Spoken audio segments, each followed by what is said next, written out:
day now.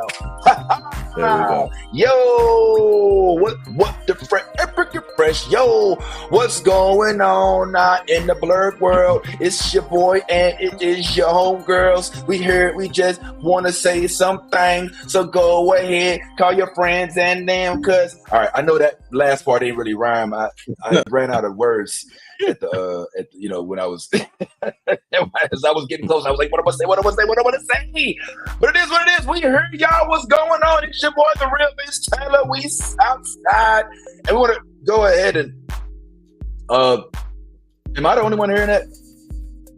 Hearing what exactly? What are we supposed to be hearing? Oh yes. Okay. Yes. You are? Yes. That is, okay. Yes. All right. Well, no. I mean, yes, you're the only one hearing that. Okay. Well, I am doing just fine. Hello, everybody. My name is Miss Taylor. This is a beautiful morning, and there is news afoot. My apologies for the technical difficulties, but if you did not know, if you're living under a rock, oh my goodness, there is a new member of the DC family. His name is Aaron Pierre, and he has been selected, from what I understand, as the next Green Lantern. This means John Stewart finally has somebody to call home. But is this the right choice? Because there are some people saying that maybe a little too light, because some people think that the comic should be exactly how it is in the movie.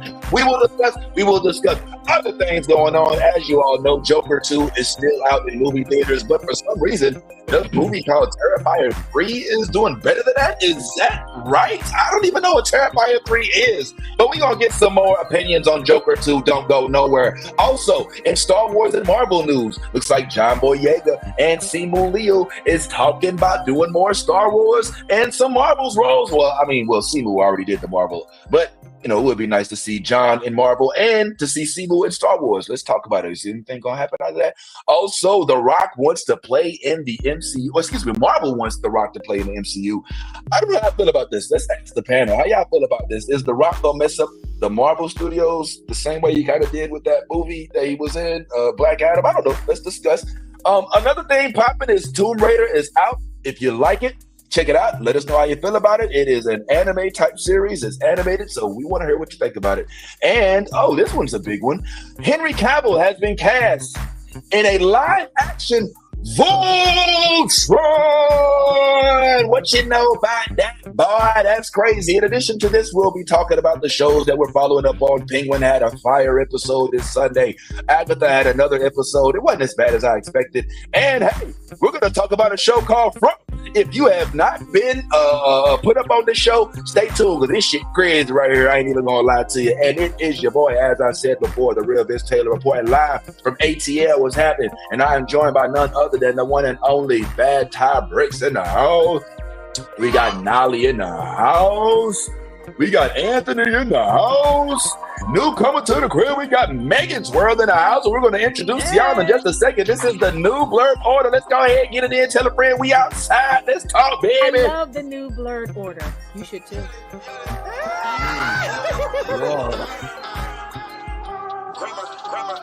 Let me get all this 10p Wayne. All the niggas rapping about the same old thing. I've been coming through with the same old gang. Ain't shit changed except nine got a name. Got it out the mud, but we got no stains. Cold ass ninja with a gold ass chain. The girl call me daddy, not my government name. Money on my mind, got them bands on my brain. Let me tell y'all about a nigga I know. The nigga stay clean, so he always got hoes. Light skinny bitches like.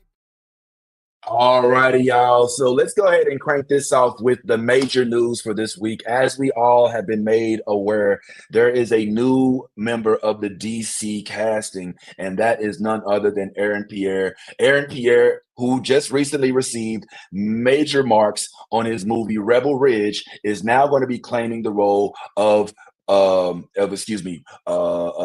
John Stewart in the Lantern Corps developed series by, I think, James Gunn, right, Ty? I think it's James Gunn. James Gunn is, I think he did the series. Yes. This is a big deal. This is a big deal, guys, because this gives DC a and forgive the term, black face to rest itself on. As of this point, for the most part, it's been Henry Cavill, it's been The Flash, it's been all these others. And now, for the time being, what this announcement has done is it's brought non-comic book fans into the fold. And I just want to get everybody's opinion about it. But before we go there, I just want to introduce to you all one of our first times having this young lady all the way from the West Coast. I want y'all to help us welcome none other than Miss Megan's World. What's going on, Megan? How you doing?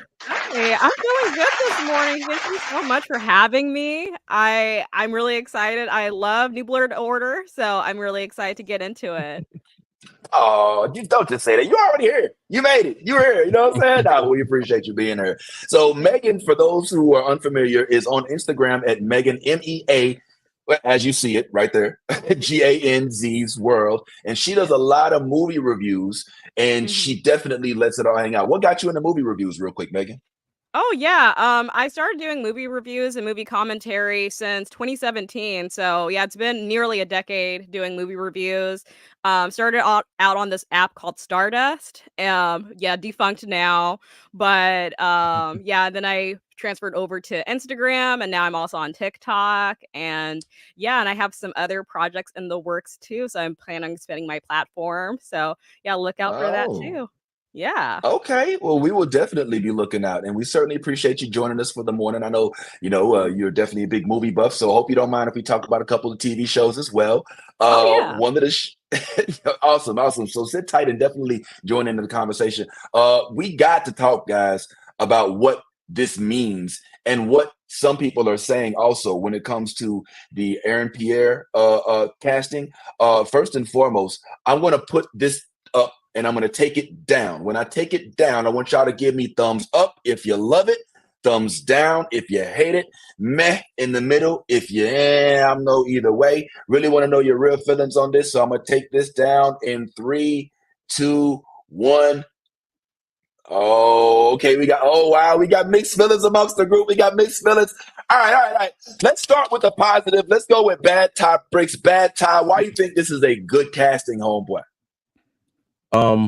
After watching Rebel Ridge, and I don't want to discredit Aaron Pierre because he also has other projects that maybe a lot of people don't know. I mean, Kim brought it to our attention, and I had totally forgot. But I think way too one of his, well, my wife is too. This is something we're just gonna have to get used to. So it's nothing we can do about it. But Aaron Pierre, I believe got his start on the series Underground. Yes, and it was a good series. It was a good series. But Rebel Ridge, I think, propelled him into that role of stardom. As soon as I saw it, as soon as I saw him in the role and watched it, I immediately came to the platform and said, he's the next one up. And then we hear the news about him becoming Jon Stewart and basically the new face of DC, because DC doesn't right at this point he doesn't have any competitors, so he could fill the role that Henry Cavill left or Cavill, depending on your pronunciation. But I personally think he's a great actor based on the things that I've seen him in, and for that reason, anytime there's a new role, especially when you're starting a new property like they are with the Lanterns, you want someone who's going to be able to come in and give the role and the character that added flavor that you need to kind of bring in new viewership. And I think James Gunn saw an opportunity to capitalize off of Aaron's newly found success with what he did with Rebel Ridge. So to me, it's not surprising. I know people have their issues with his skin tone, and I have my things. We'll get into that, but yeah, I think personally, as far as acting wise and acting chops, I think he's gonna bring the necessary spunk, if you want to say, to the role. Spunk. Okay. Anthony, you seem to not be as impressed. Your feelings, homeboy? Oh man. My feelings are a little bit. So here's my thing. I wasn't very familiar with the actor until I saw Rebel Ridge. And when I saw Rebel Ridge, I was like, yo, this dude is acting like Jon Stewart. Like when I saw him in that movie, I immediately thought of Jon Stewart. So I was like really impressed. He's militant, he's disciplined, he's got great acting, his brother looks good. He felt like the right person to portray the character. I'm so about it because when you look back at the history of the character,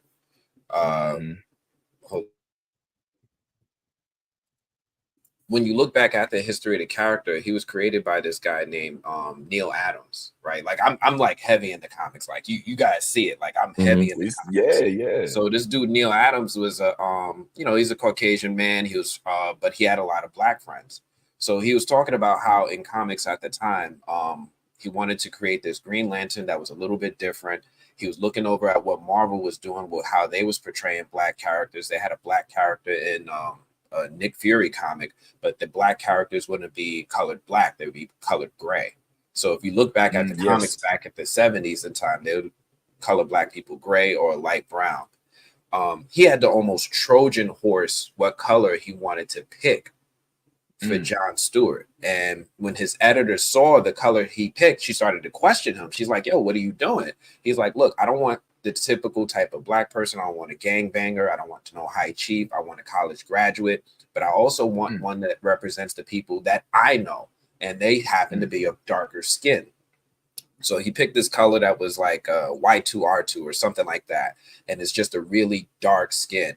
And his purpose for that, again, was just to portray a college-educated, non-stereotypical, elevated dark-skinned black man, and to give that type of character a platform, because they just always portrayed either light-skinned black people, or they always portrayed, beige or tan black people, or just straight up gray.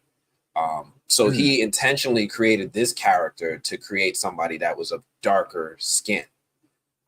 So just because I'm like, yo, this Caucasian person thought it was so important in the 70s to have a dark-skinned superhero. This is the only one that I know that was intentionally made with dark skin besides T'Challa. It kind of was like, when I saw the casting, I'm like, dang, this dude is really, really, really good. But what happened to the intent of portraying a dark-skinned superhero, just so dark-skinned people can have a platform so that they can see themselves in superheroes too? So I love Aaron Pierre. I think he's going to do a fantastic job. Like, he is Jon Stewart as far as I'm concerned. But I'm just a little bit disappointed that, for my dark-skinned brothers and sisters out there, this hero who was intentionally made for them might not be accurately reflected in the TV show. Ooh, man, that is a monologue that we have to chop up. Megan, I think you had your hand up. Or I was iffy, and I'm gonna piggyback off of Anthony. That's why I'm iffy on that too, because the character was intentional for him to be dark skinned, and you get again, Aaron Pierre, really talented actor. The only work I've honestly seen him in is in the movie Old, which was a horror film by M. Night Shyamalan and stuff. But I mean, didn't give him too much to work with. But he was one of my favorite characters in the film, so I'll give him that. But aside can I ask from a question about that real quick? Yeah, no problem. What was his role in that flick? Oh my gosh. Okay. Everyone's seated, but yeah, he plays a rapper named Midside Sedan. Yes, that's actually his name. And his most common line is damn, like damn. And I'm like, oh my gosh. So yeah, anyway, we'll put a pin on that. Besides that, but I'm like, hey, he did the best with the material he was given in that film. With all that being said. However, but I think I don't know. I don't mean to sound cynical, but it just really feels like the casting for having a black man that is very light skinned, has like green eyes, all that stuff. It seems like the palatable choice to a wider audience, a whiter audience, instead of instead of a dark skinned black man. And that was the intention. So like, Yeah, it just makes me feel really iffy about that. And no hate to Aaron Pierre whatsoever, but I'm like, ugh, that casting just kind of makes me feel a bit uncomfortable. Get it. I get that for sure. Nolly, what are your thoughts? I don't know if I can eloquently add on to what Anthony and Megan said, because literally I have the same thoughts. Jon Stewart was purposely created the way he was created, and I like Aaron Pierre, love him, and I'm happy for him in this opportunity. But I also feel like it's the easy way out on things. Like it's like a safe choice. It doesn't need to be a safe choice, you know, especially since they're revamping, you know, DC as it is. Like this is the chance to take chances, you know, and do things the right way. And I feel like he had an opportunity and Gunn didn't pull the trigger. I'm sorry, did I interrupt? I didn't mean to interrupt you. No. Okay. Ty, you feel the same way? You like the selection. I think me and you may have similar thoughts. What are your thoughts finally? I mean, first of all, before I go into this rant, I want to make sure that everyone understands that I understand exactly why the sentiments are what they are. However, I think that the perpetuation of this sentiment is it's getting old. And I think that we have to go back to the core root of why we have these sentiments. We know historically that light skin and just not even we won't even go light skin. We'll say that the color scale when it comes to Black people has been distorted because we were meant to be divisive. It was meant to be divisive in the first place. When the slave master decided to take light-skinned people into the house and make them so-called house Negroes, and the dark-skinned workers becoming field Negroes, that was the onset of this divisiveness. It started way back. It was not intentional on our parts. It was not something that we even probably focused on as a people. If anything, the divisiveness between Black people came from different tribes. So if you were from this tribe or that tribe and we were warring with you, then we didn't like you, or what the case may be. It wasn't necessarily because of your complexion or your color. And I think that at this point, we understand that there is a underlying goal. And I think when you understand that there is an underlying goal for the things that are happening in Hollywood, in America, in the world, you have to go outside, seek outside yourself, and then be diligent in your thought processes, because you have to understand that someone is trying to make you feel and think a certain way. I think once you get to that point, you realize that, hey, nobody else is really arguing this point. We don't have white people saying, oh, she was too pale of a character. She was. We don't do that. They don't do that. Because, and again, this is something that has been perpetuated within the Black community, within the Spanish community, within every other community outside of said majority. So when you start to think about these things, I start looking at it from a different perspective. I'm looking at, why did James Gunn make this decision? Did he make the decision because Aaron Pierre was light-skinned? Or did he make the decision because Aaron Pierre is the hot thing right now and DC needs a fucking boot? They need a boot up. They have no one who is the face of DC Comics right now, or DC movies. Literally. Everybody has gone. The Penguin is through Matt Reeves' universe. It is a great show. We love it. Boom, boom, boom. But that is, he may or may not be the face of DC. This individual played in Rebel Ridge. And Megan, I would definitely suggest that movie as you check it out, because it was really good. And he was really good in it. Yeah, he was really good in it. So I think when you see Rebel Ridge and you see how everybody responded to it, and it was like people who, like my wife and your wife, who may not even enjoy those type of movies, but for him, Like literally, he was the reason. And so when you start seeing that, and from a business standpoint, if I'm trying to jumpstart something that was dead, and I need a huge lift, then I'm gonna go out and I'm gonna search for that thing or that person that I feel like can kind of propel what I'm trying to do. And I think this was a brilliant choice in regards to the character, because as Anthony said, when he saw Aaron Pierre on camera playing the part of the individual that he played in Rebel Ridge, he immediately said, this guy is Jon Stewart. And that is what I think a director who is trying to direct a Lanterns movie is looking for. I need someone who is going to promote and show off this character that I'm thoroughly invested in. And so when I saw Aaron Pierre, I said, oh my God, that's perfect. Now, is he a little bit on the lighter side than maybe someone would want as far as the comic book is concerned? Absolutely.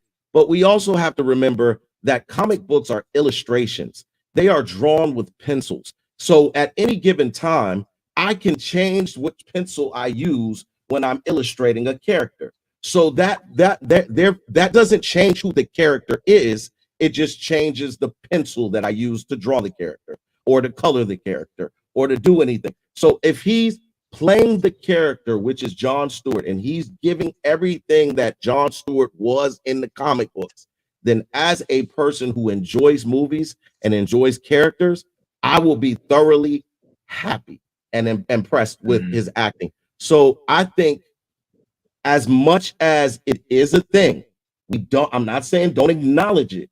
What I'm saying is, in the Black community, don't downplay a person's success or downplay a person's role, because remember, this individual had to work hard to get to the point where he's at, whether it's a light skin, dark skin, whoever, because listen, Idris Elba is loved universally. He's around the board. No one is complaining about Idris Elba.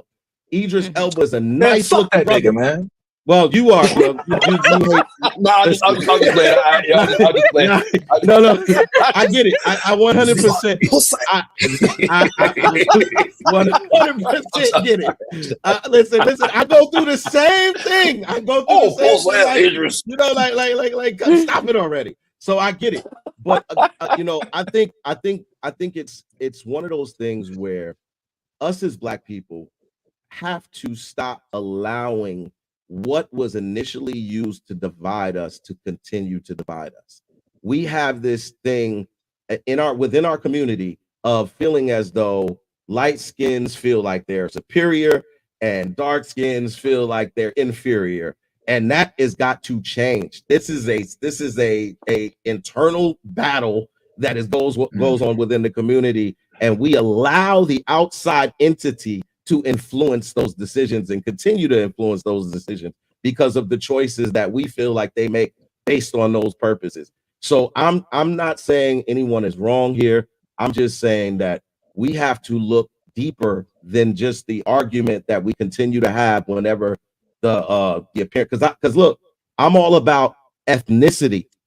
Now, when it comes to a character's ethnicity, I'm like, yo, let's support that, because when we talk about Miles, yes, I'm all about making sure that character ethnicity is intact.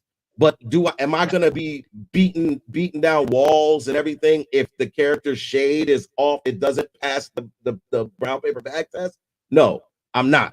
I'm really going to be more focused on making sure that they get the right person to play the role, so that the character is kind of celebrated and not humiliated. You get what I'm saying? I definitely get what you're saying. I'm feeling what you're throwing down there, brother. And I agree with most of what you said. I do think that there is a legitimate concern about the lightwashing of darker characters in the mainstream. And I don't think that it crosses all the spectrum, like, because we don't necessarily always celebrate enough when we do get our dark-skinned characters, right? Like, I felt like when we got The Watchmen and Regina King destroyed that role, I feel like that should have been like everybody should have stopped and watched that role. When we got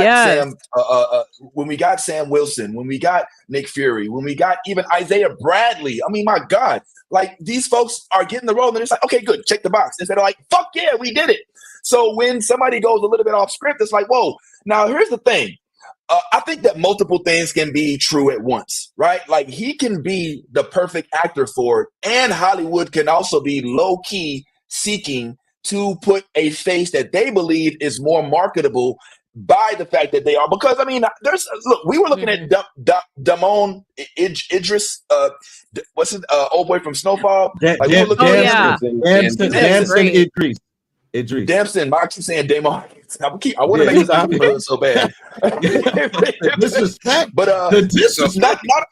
not only that, but listen, Sterling K. Brown at one point in time was not only like looking for the role, but campaigning for the role. And even Omar, if I'm not mistaken, was like, yo, I actually think that Sterling K. Brown would be a really good way to go about it. I mean, because he's popular. He may not be the heartthrob of Aaron Pierre, but he has the acting chops of Meryl Streep. And I think that he could bring like a new level of acting to the DC universe. But some of what I feel, honestly, like, I feel the same way that my man Omar does. Omar, he gives a perfect description of how it is that he feels about this. So why don't we just go ahead and take a couple seconds and listen to how Omar describes his feelings about this upcoming casted Green Lantern. Green Lantern got the green light for live action, and Aaron Pierre is our Jon Stewart. This feels like a monkey paw situation because on one hand, Aaron Pierre is a great actor. You saw him in Rebel Ridge when he said, "Man, you got me burning through these letters." I said, "Oh, we being black about it." Rebel Ridge showed us that his build and his temperament portraying a military expert made him a great candidate for Jon Stewart. Problem is, one of these things is not like the other. In other words, colorism. The problem is colorism. Because Green Lantern Jon Stewart is a dark-skinned black man. And dark-skinned characters being adapted to TV or movies rarely stay that way. And sometimes, depending on the artist, they don't even stay that way in their own comic book. So it's understandable why some fans might feel disheartened. The superhero you grew up with that looked like you finally comes to live action, but they won't look like you anymore. But at least they're on the big screen, and at least it's a great actor. And there's no doubt that Aaron Pierre acted his ass off and auditioned his ass off for this role. This is about casting in a cycle we've seen continuously. Talking about colorism might seem tedious to some, but it has to be mentioned because we keep seeing it happen. And while I wish we could have had a dark-skinned actor portray Jon Stewart, I'm a diehard Green Lantern fan. I wasn't joking. So I'm excited to see what Aaron Pierre will bring to the table, especially with Chris Mundy, who did Ozark,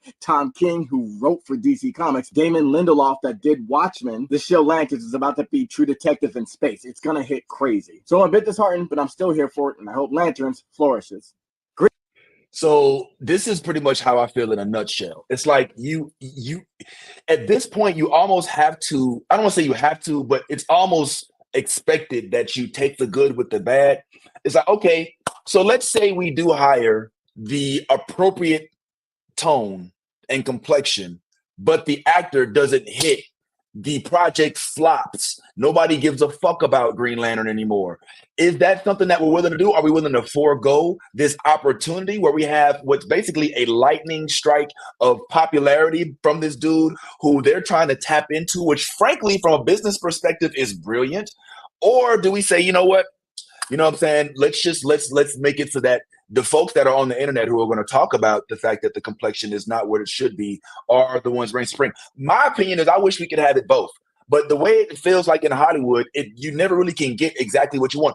Let's also talk about the fact that we were still railing on let's keep it real. No disrespect, UK, but Londoners and UK folks coming to the United States and taking jobs from American black men. And here's a guy who's both, but because he's got green eyes and, you know what I'm saying, and you know, make you kind of feel, you know, a little good on the inside somewhere, you know, we like, okay, cool. But this is not new. Marvel did this. Do we think that Thor was cast because he was going to bring men to the movie? Yeah, we was gonna see whoever the fuck you put in that role. But when you bring Liam, no, don't do that. Don't you do Liam. I'm sorry. Don't you do Liam. How dare you? Listen, Liam. How dare you? What's the other brother name? Like Chuck Hemsworth. What's his little brother? Chris Hemsworth. Yeah. Chris Hemsworth, Liam, and there's another one. There's a younger brother, and then the other one who don't get no I met at all. Luke. You met Luke? Yo, you can probably call Luke right now. You're like, what up, Anthony? He doing nothing. And I'm just chilling, just watching. I'm watching y'all the new Blerd Order right now. So I just think that bringing heartthrobs as movie leads is nothing new. It's a bit of a change from like Batman is Michael Keaton. You know what I'm saying? But still, when they hired Christopher Reeves, they were thinking the women gonna like this dude. You know what I'm saying? This is not something new. Christian Bale, same thing with George same thing. George, they went too far. It backfired. Yeah, they went too far with the George Clooney. Yeah, I mean, the Val Kilmer, I was like, all right, we can do Val Kilmer. But Val was like, I don't know about this Joel Schumacher bullshit. You know what I'm saying? And so, then we get George Clooney and we get Chris, his Batman, Robin, Christopher O'Donnell. But yeah, man. So I'm for one, as a black man, I'm looking at this from two different perspectives. As a black man, I completely understand how we feel about him being let's just call it like miscast in the role. Now, I mean, we could, send him to the beaches of Spain for the summer. maybe he comes back lightly toasted, and maybe we can still get him to Jon Stewart's complexion. Let me stop. Tanning beds are a thing, but so I just think that as a black man, I'm upset because I know how much I want representation. How dope would it be if we did have that representation? But what Ty said is also reigning true. We do live in reality, and unfortunately, despite the fact that we do want that black lead role, this guy, like it or not, to quote Khalees, his milkshake is bringing all the girls to the yard. Yo, tell that to Chadwick Boseman. I can't rock with a lot of this because first off, we're talking a lot about divisiveness, right? It's got to be one or the other. And before I even start, I don't blame James Gunn, right? This is not his conversation. Mm-hmm. This is not his thing. I don't like the way he casts, but I'm not mad at how he came to this decision. He's the type of person who I think casts in the moment, right? Like he sees a new movie. Ooh, I need them. Supergirl, I just watched Ozark. I'm gonna get her. Like he's the person who to me just casts whatever he just saw and picks a person for whatever he just watched. But when it comes to like what this dude is doing or what he's going to do in the role, I think he's going to do a phenomenal job. I don't like the rhetoric or the idea that it's got to be one or the other. I don't like the rhetoric or the idea that we have to start infighting with each other. I do like the idea that there's room enough for everybody to eat in Hollywood. Aaron Pierre, again, he's going to do a fantastic job. He's going to do a great job. It's just that when you have characters that have a specific purpose, like when they cast Storm, right? For the X-Men movies, which time? They said we want an African goddess. Right. And African people could probably even get a little tight with Black Panther, but they wanted her to be a dark-skinned African goddess and they cast Halle Berry. Now, I'm not saying anything wrong about casting an Academy Award-winning actress for your movie to help make it more profitable. But when you take something that was intended with a purpose and then you change it, that takes away from what some people were gravitating towards with that character in the first place. And as far as what we were talking about, colorism and things like that, only in our community, that's cap. That is not just our community. When you go to India, when you go to Asia, you go to 100%. China, you go to Japan, they absolutely have colorism issues. They over there bleaching their skin in Asia. So when you go to India, I just came back from Dubai. They have the same issue. You know, like you can't just say hey, like it's something. It just started on us right quick, know what I'm saying? I just came back from Dubai right quick, know what I'm saying? I just came back from my trip in Dubai. Anthony, I did bring that up. I did say that it happens in all the communities except the majority. No, the main community that don't happen is the ones that started it, which is this is all results of racism and colonialism, and then all of those other races then trying to mimic what happened with it during that time. 100%. 100%. This is not, look, there's absolutely room for this man to do well in this role. I just also know that somewhere in the world there's a dark-skinned man who would have nailed this role, who would have been an amazing Jon Stewart, who would have brought all the girls to the yard, and he didn't get cast. And again, I'm not blaming James Gunn. This isn't his conversation, but I do feel disappointed when you make a character specifically for the purpose of representation of dark-skinned people, and that person is going to change. Again, I think he's going to do a phenomenal job. I'm just disappointed those people are not going to have one of their handful of superheroes anymore. It was there like 5 of them.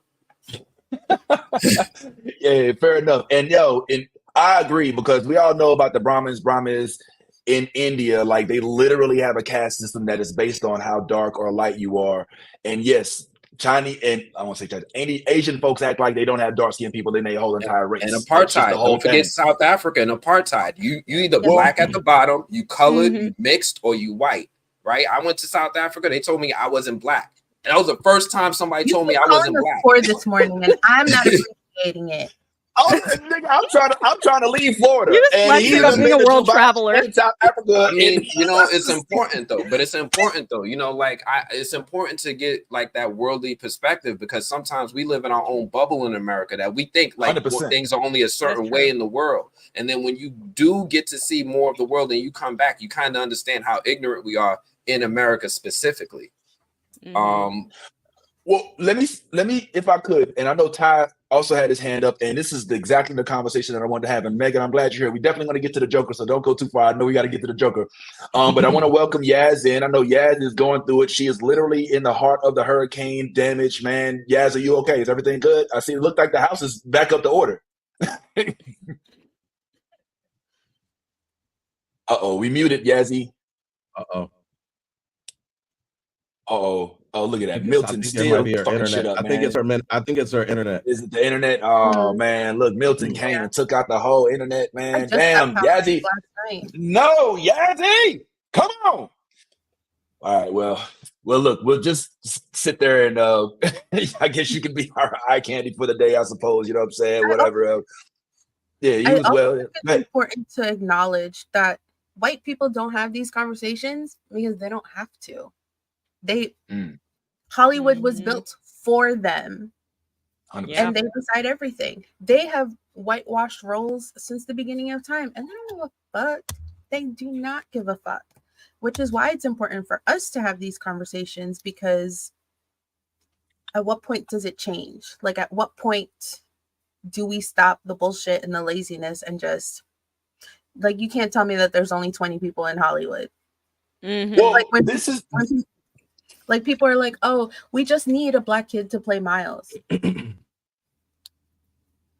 But Miles is Afro-Latino, so I think it's important that it should be an Afro-Latino actor. Like, things like that are essential to the role. So when it's someone who's of a darker complexion or a certain ethnicity, obviously we should get actors. You can find them. Hold a casting call like they used to do back in the day. Like, don't pick from the same roster. Okay, so I agree. Here's what I think is not being considered, though, and I don't think that this is just a white production thing, because we saw this happen to The Harder They Fall when they miscast Stagecoach Mary. This is a thing that happens. I mean, even let's look back to the freaking, what was that? The Fight Night. What was that movie, Ty?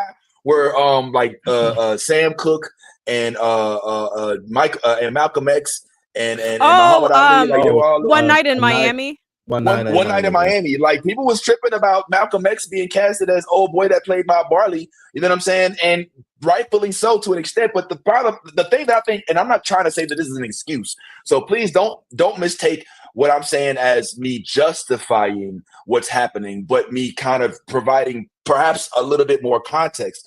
So I'm willing to give, said person who's a perfect complexion pick for Jon Stewart a chance. The question is, will it provide the same opportunity? Will waiting for that to possibly happen allow me to miss the moment to increase the popularity of this character? And I think that's what these folks are wrestling with. I don't think that makes it an easy decision. I don't think that makes it right. But I think that that's the dilemma. It's not just, look, here's the perfect cast, but let's just choose this guy because we just feel like it. I think that there is something to be said about actually having the level of the boosted amount of following for a movie. And when like I said, when Ty's wife, my wife, Anthony, I don't know your wife like that, but who knows, maybe her as well. I don't know. Shit. Yeah.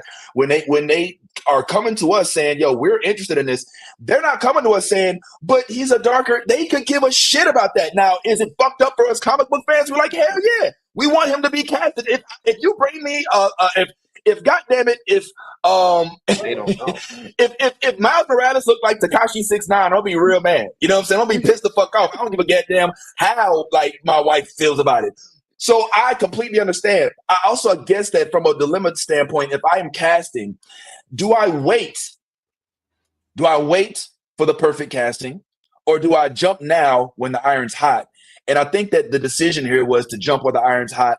And the unfortunate folks that go under the bus is people like us who will tell them about themselves for hiring this cast member, but they're thinking this is a relatively mild setback for them to have to deal with the black folks who only make up 13% of the population, making some buzz on the internet that drowns out when you think about the millions of people that are going to view this that are completely ignorant of any comic book history of Jon Stewart, point blank period. And I think that's what ended up resulted in this decision.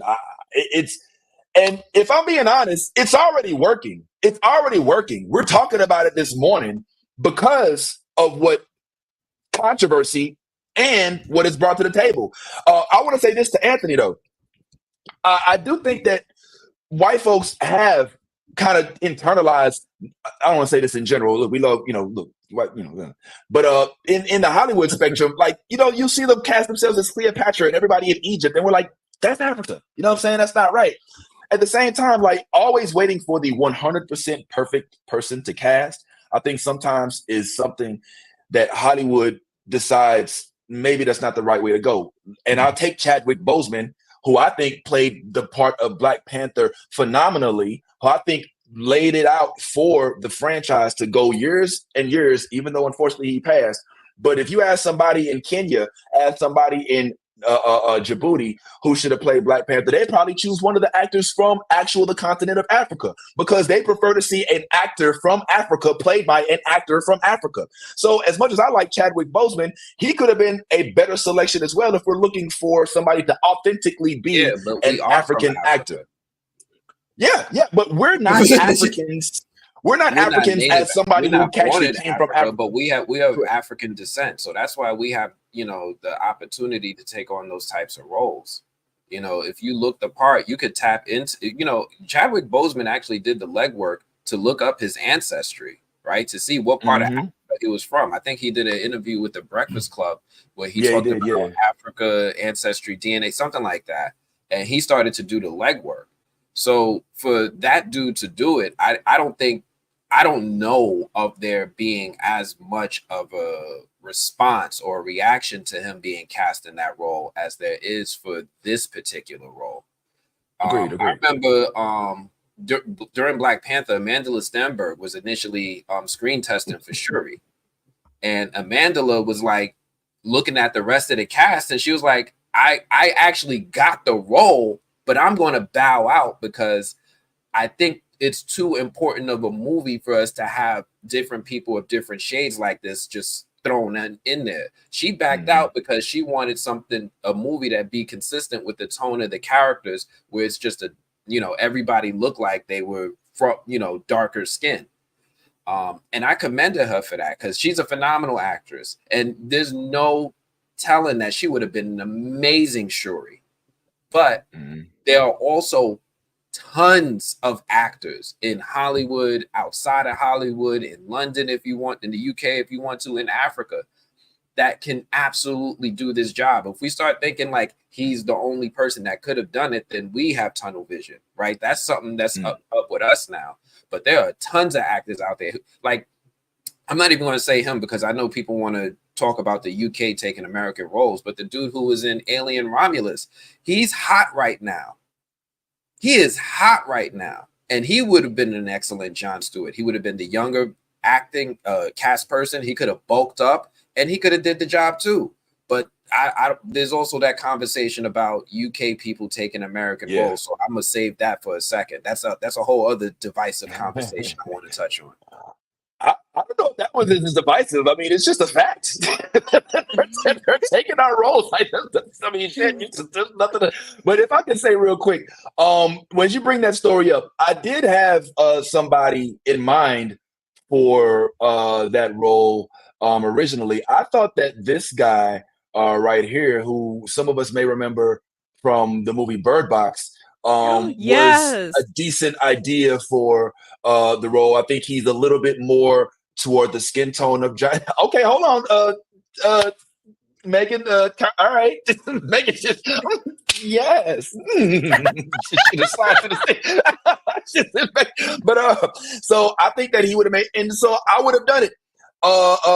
Especially right after Bird Box would have been a perfect time to swoop them up. But I think that ultimately it comes down to timing. I agree with everything Anthony says. I think that it is upon us to make sure that we can make sure that the people that are casted as they are the right ones. And the young lady you cited as turning down the role, and one of our Stephanie actually thinks that Halle Berry should have turned down the original X-Men role.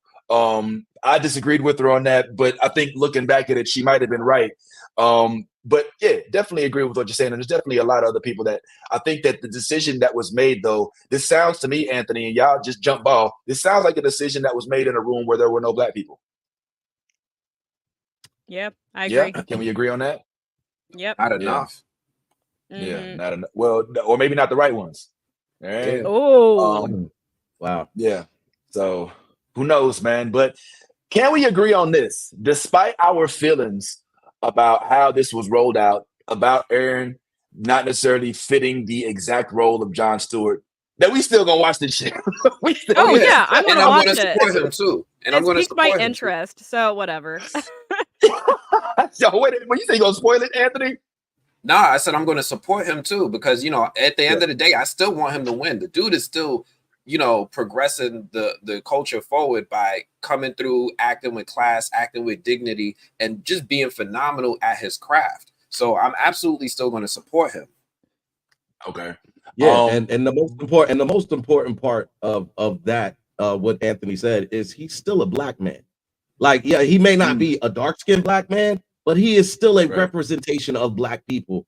And that is more or less my conversation that I would, when Anali says we should have the conversation more, the conversation should be more about loving ourselves enough to understand that we don't have to be divisive and sit here and argue semantics over complexions, because that is what they want us to do. And when I say they, I'm not speaking necessarily about white people, but I am speaking about races. So let's just make sure that we put the blame and the onus on those who need to have the blame and the onus.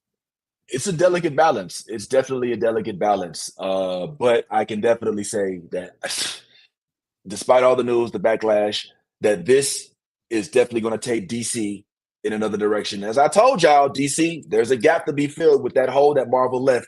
Pause. That sounds weird, but you understand what I'm saying. So we're looking forward to this movie, man. This TV show, The Lantern Corps. We're gonna check it out, and we'll definitely come back to give you guys our opinions and updates as they do come about. Now, before we go any further, and we might touch back on this subject in a little bit, because as we know, this is a TV show, not a movie. One movie did come out recently, though, and that movie is the Joker 2 movie, and we unfortunately, all of us, I don't know if that's unfortunate or not, honestly, haven't seen it, but some of us have, and we were hoping to possibly get some feedback from some of our counterparts as to whether or not we should watch this. Now, if I'm not mistaken, both Ty and Megan have seen this movie. So if you could enlighten us and let the folks that are watching and listening, shout out those on Spotify, YouTube, Twitch, Facebook, all of that, know whether or not after seeing it,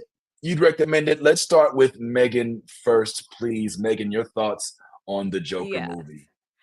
Okay, my thoughts. So I would say it's not terrible. It's just very underwhelming. So if you were a fan of the original Joker movie, this has a different tone whatsoever. I would say it's not comic book fan friendly at all. And I think the people that are really diehard into the comics are going to hate it. Like if you hated the first Joker movie, you're definitely going to hate this one. If you just like good cinema, I think it's very mid. However, the cinematography is really good. The costume design is really good. The production design is really good as well. So if you just want to see something visually stunning, I would recommend watching this movie. Where it falls flat is the story itself. There's things that doesn't really make any sense at all. The musical aspects, it works in some scenes, but it doesn't work in a lot of scenes. I wish Joaquin Phoenix had better direction when it came to the singing aspects. Same thing with Gaga, even though she's amazing, but there were some choices that were made that didn't really highlight her vocal abilities. So I would say give it a watch if it's like a matinee or when it hits HBO Max or something. Oh, okay. She says it's a stream. It's not a ticket. What say you, Ty? I feel like Megan is being very thoughtful and nice. And I definitely appreciate it. I can agree with everything that she said as far as the cinematography, as far as the program, the designs and everything. The acting was phenomenal. I will give that. I will say that Joaquin, when he comes to these type of acting gigs, he really does invest, I think, in that aspect of it. But yeah, it was a lot of it felt jumbled. It felt very jumbled, and it just did not connect the dots the way it should have. And I think this movie could have been a lot better. I think the musical aspect of it was unnecessary. A lot of it was unnecessary. There were parts where, all right, I was like, all right, cool. All right. But if they would have just kept it at like a very minimal, then it might have been, but they started to get it started to get like annoying, because it was just like, all right, we're doing it in this scene, and we're doing it in that scene, and now here we are again. And then the song choices, like she said, you got Lady Gaga. The girl's got pipes. Why are you singing nursery rhymes? Like, what are we doing here? And I was just like, So, without spoiling, even though,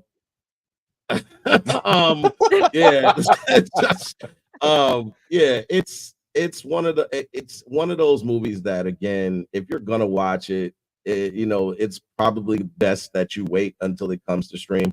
I wouldn't waste my dollars on it. I wouldn't go to this because if you have an expectation, you're definitely gonna be disappointed. And I think I had a little bit of an expectation because I thought the Joker movie was pretty damn good. I thought the original was good. And this, it just it didn't hit. It didn't. I was waiting, and I was the whole movie I'm watching. I'm like, all right, it's about to hit. It's about to hit. It's about to hit. Oh, it's about to hit. It's about to hit. I was saying it was about to hit all the way until the credits. Literally saying. I was like, oh, this is the part. I was like, this is the part. This is it. Oh no! I was like, it's over. It's over. It goes There's nowhere. No, yeah. I was like, wow. Okay. So let me ask y'all this before we move on. We don't normally always address the comments, but Antoine Film, shout out to Antoine, just put up this comment, and I thought that it was relevant. And tell me if this makes any sense to you. He says Todd Phillips didn't want to do it. I think that it's real theory. I would have taken the money and say F you to the process. Did they force this guy to give them a Joker 2? And he said, all right, but you're not coming back for part 3. And we're gonna squander this on people that I like Lady Gaga, Mr. Phoenix. We're gonna make it a Disney music, a live action Disney musical. And if you come and see it, great. If not, I don't give a fuck. I still got hangover money. You know what I'm saying? Like, is that what we're seeing here? Ty and Megan jump off. I mean, I've been hearing two different things. I just kind of was, so I don't really know the context about why this film was made, really, but I've been hearing that this was kind of like an FU to the last Joker project, or like how people took it, you know, misinterpreting the themes of the original Joker movie. So I'm like, okay, with that context, a lot of people like it. However, I'm like, well, you're really alienating a lot of the audience who actually wants to see a good movie, because if you're just making a troll film, what's the point? You're gonna lose money anyway, and that's what Troll film. yeah, if you're just making a movie just to troll, I mean, like, that's good in, like, the video art context, but this is a movie with a budget behind it. Like, the budget was budgeting in this movie. So you're just losing out money just to troll studios. Like, what the heck? Wow. It does not help anything. It does not help the reputation of Gaga. And does not help the reputation of Joaquin Phoenix. Like, and he's very selective with the movies that he's in. Like, he's notorious for that. He actually took a hiatus from movies for a while. So I wouldn't be surprised, and this is my opinion, I would not be surprised if he doesn't do a movie for quite a while after this. Just saying. Yeah, ever again. Wow. He might not do it. Well, he might not do it ever again. Yeah, he might not. Yeah, I mean, because you can tell. Bad? Yeah, listen, you can tell based on what she just said, you can tell that he invests a lot of time studying a character and trying to, like, when it comes to his movements and the way that he portrayed himself on camera, you can tell he invested a lot of time in trying to figure out, how do I play this person on the brink of madness, and like, how do I make it look a certain way on camera? You could tell that part. But when it came to the storyline and just, well, like, this was meant, I could tell this was meant to be a love story, but in the worst kind of way. It was like, it was a manipulative, like, it was like, I want to root for somebody, but who do I root for? And that's where I was like, wow, there's no one to root for. Like, everybody's just, there is a lack of chemistry there for sure. Yeah. Damn. Well, I won't be everyone's unlikable in this, but not like in it's not in like they're so bad they're good way. It's just like you can't root for anyone in this movie, which is unfortunate because, and even in Joker, he's supposed to be like the first Joker. He's supposed to be in not a character that you root for, but you end up kind of rooting for him in a weird way too. But at the same time with this movie, it's kind of like, okay, what's the point of this? Wow. Thematically, story-wise, whatever. But hey. Hey, man. Well, listen, Megan, what do you think you'll check out next now that Joker 2 wasn't your favorite? Oh, boy. Because that was one of my most anticipated films of the year. So, yeah, I was very disappointed for that. But I as far as like future films that are coming out, I am going to watch Wicked. I think that's going to be a pretty good movie. And yeah, it's a musical. I'm a musical girly, so I'm going to watch that next. There's a movie that I've heard so many great things about. It's called Nora. I'm really excited to see it whenever that comes out. And yeah, I mean, like right now, I mean, I would say as far as 2024 movies, a lot of them have been underwhelming. I keep hearing a lot of great things about The Substance, so whenever that comes out on streaming, I'm definitely gonna watch that. Watched it. I heard it's amazing. Demi is in full. Demi is in her full role. Yes, Demi is doing her thing.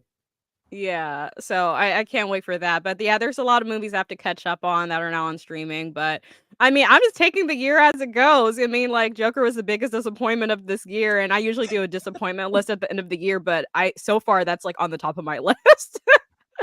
Oh wow, damn. Okay, so far, hopefully that's let's hope it stays there. Well, listen, Megan, I know you're out there on the West Coast, and you probably got a whole day of stuff coming ahead of you, know what I'm saying? So we definitely appreciate you pulling up, guys. Thank you so much. Hey, y'all, let's go ahead and say thanks to Megan for pulling up for us real quick. Appreciate you. And hopefully you'll join us again sometime in the future, especially when you have movie projects that we can delve into. So yeah, guys, Megan's World. Make sure y'all follow her at Megan's World right down there at the bottom left corner. We appreciate you, Megan. Let's go ahead and keep this going. All right, guys. Well, Megan's gonna head out, but it doesn't mean we don't have more to talk about. I want to throw this up as a jump ball real quick. I want to know from you guys if this is a good idea or not.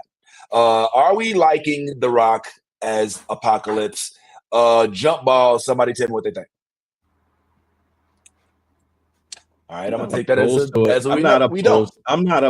I'm not opposed to it. It depends on if you're giving Apocalypse a lot of speaking roles. I don't really feel like Apocalypse. I don't really feel like Apocalypse has to have a lot of speaking roles because he just kind of comes through and F stuff up. But if you're talking about having him like do all of these scenes where he's doing like a whole lot of talking, then no, absolutely not. I would be opposed to it. But if we're talking about looks and we're talking about what he could bring to the villain, I thought Black Adam, the movie itself wasn't good, but I didn't feel as though The Rock's role as Black Adam was terrible. I didn't feel that. I thought that he has the potential to be a decent villain.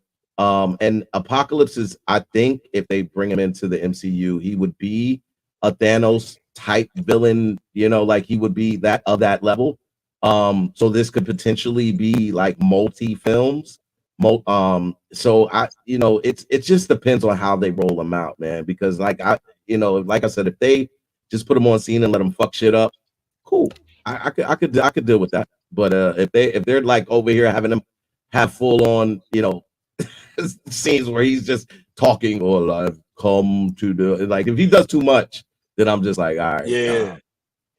Yeah. If Oscar couldn't do it, I mean Isaac, Isaac. What's the name again? Oscar Isaac. Isaac. Well, yeah.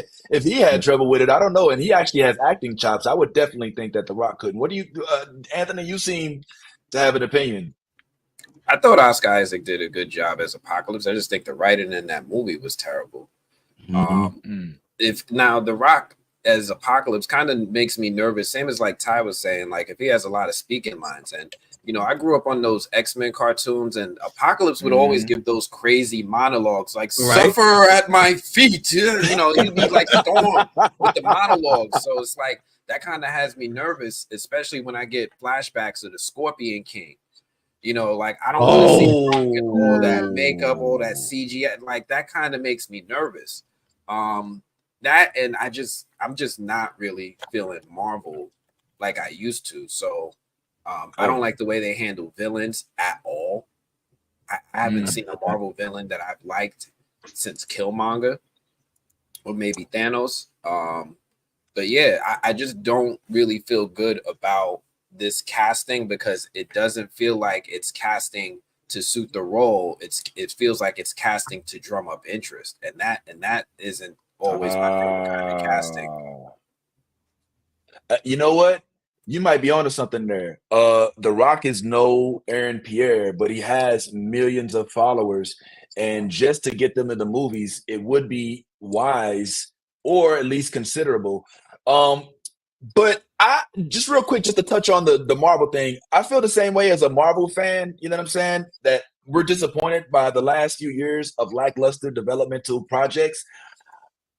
How much of that do you attribute to the Jonathan Majors like dust up? Because the whole entire Phase 5 was based on Kang, right? And then Kang ultimately becomes a wash.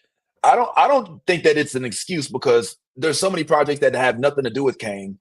And even when Ant-Man was out, Kang was completely free of, well, I don't say completely free of controversy, and the movie still didn't hit.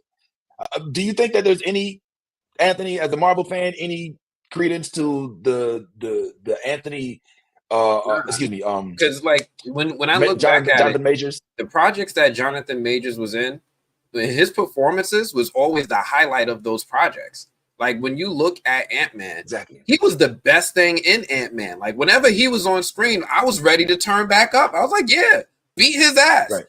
Like I would have been happy if they would have let him take Ant-Man out, and that would have really set his character. That's what we all. Yes. Thank you. I liked him in Loki. He showed his versatility and portraying all of those different variants.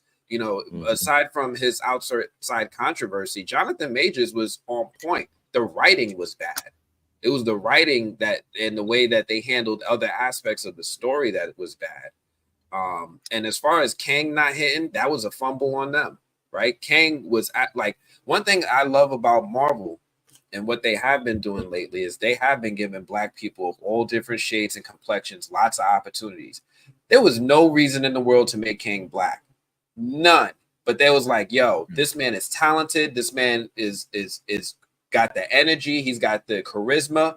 We're gonna make Kang Black for this movie. And they do that sometimes. They will adjust the race and stuff. Nick Fury. The characters. Yeah, well, Nick Fury actually had some foundation in the comics because of the version of Nick Fury that they adapted. There was this ultimate line. It was from Outworld. It was an ultimate line of comics where they intentionally made their Nick Fury look like Samuel L. Jackson without his permission. And when he caught wind of it, he was like, well, listen, you could continue to use my likeness, but if you ever make a movie, I'm in it. And that was very risky of Marvel to do because they could have been sued like crazy. But again, like Marvel does go out of their way to now give Black people opportunities. We got the Ironheart series coming. And we have something that DC has still yet to do is they're actually letting Black men lead movies. Like I do commend DC for letting them, you know, co-star alongside other people in the television shows. But Marvel actually lets Black people star in movies, which have a much bigger reach and a much bigger platform on a global scale than any television show. I just wish that the writing was up to par to really make it something to get excited about.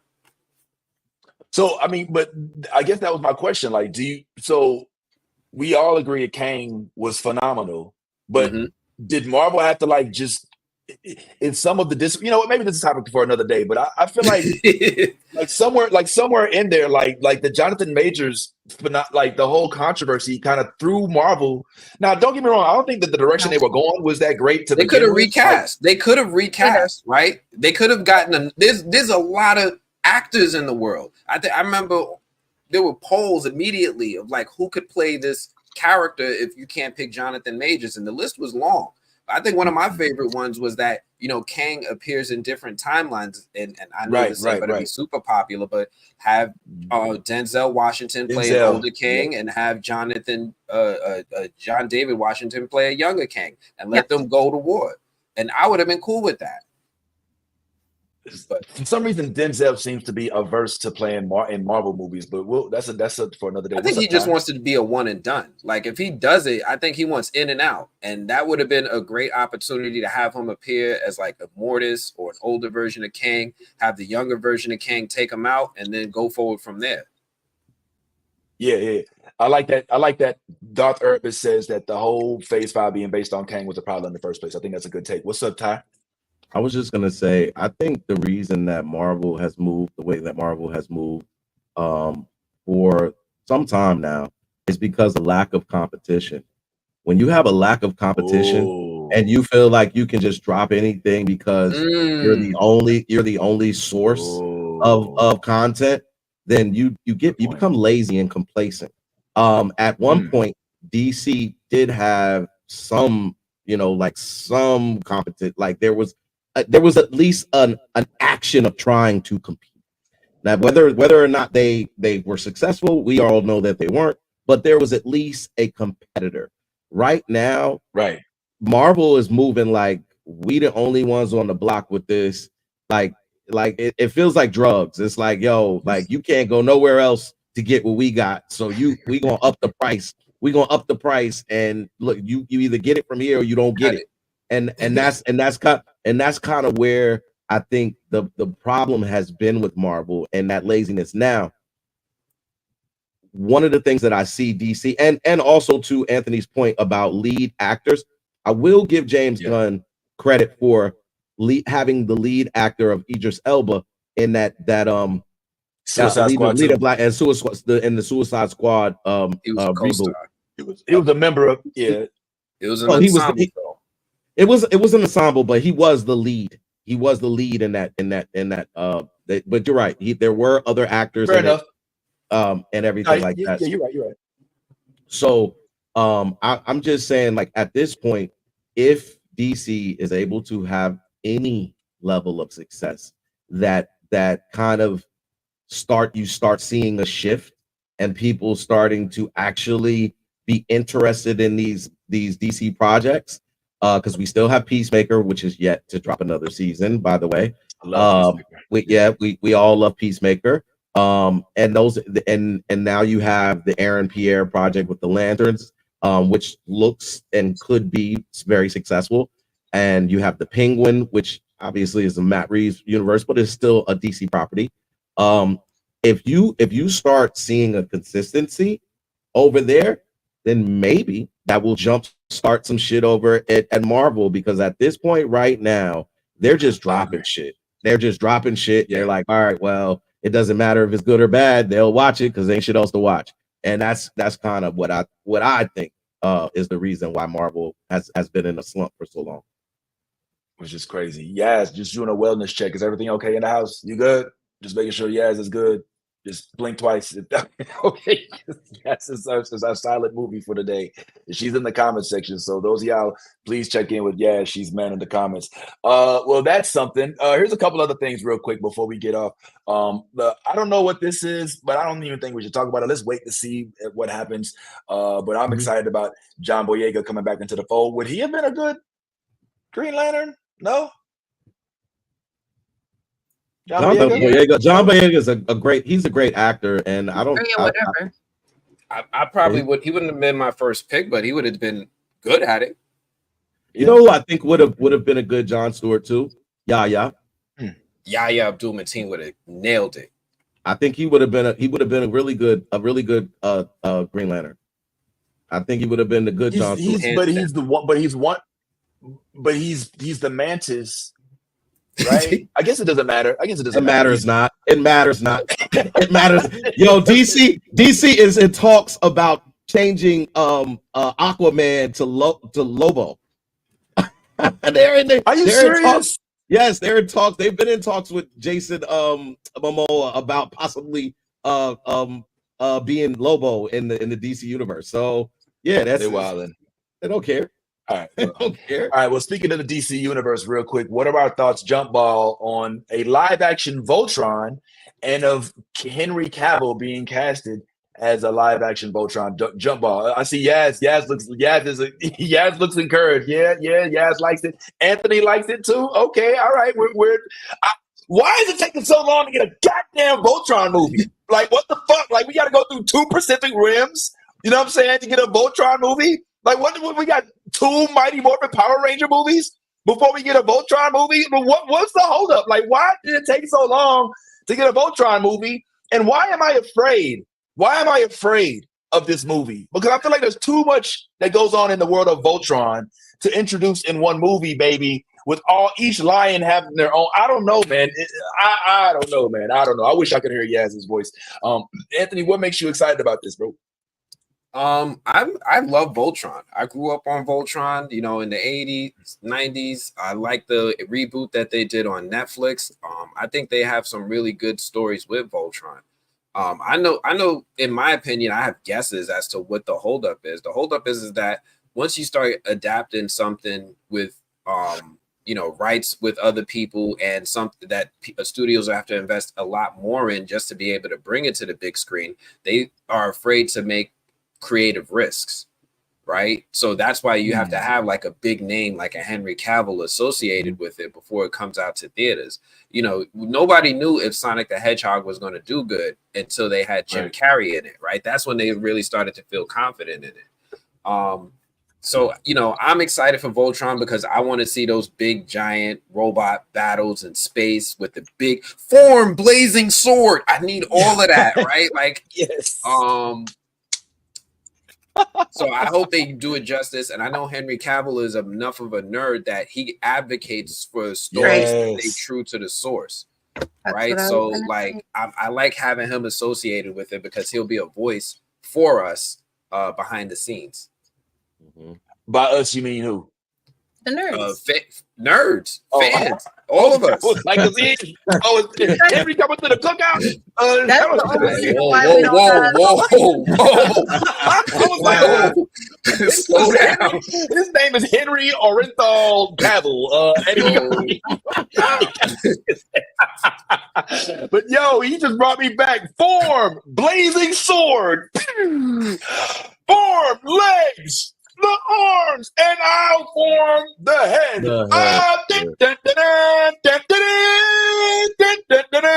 That's what I'm looking for. That's what I'm looking forward to the most is when they start playing the theme music when they go to form. That is when that happens on live screen. I'm gonna go crazy. Like, oh my god, you know yes, Voltron is this cartoon that used to come on back in like the 80s. Look at her face.